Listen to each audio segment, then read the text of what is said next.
Friday night, the Trump administration fired 2,300 people from the Department of the Interior. I worked at the Department of the Interior for 5 years, so I'm going to tell you how devastating this is.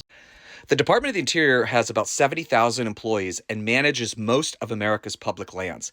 That includes our national parks, our Fish and Wildlife Services, Bureau of Land Management lands, and things like that. Nothing is overstaffed, by the way. Everything was staffed just at a minimum to do the work that needed to be done there before these 2,300 people got fired. How is this going to hurt Americans? Well, they have fired at least 1,000 National Park Service park rangers. These are people who give tours. These are people who rescue people when they are hurt. They are people who clean bathrooms. All of these types of things. So by removing 1,000 people, these experiences are going to get worse for people. And the National Park Service makes money, billions of dollars a year, including from international tourists who fly here and bring new money into the economy for the great Park Service experience.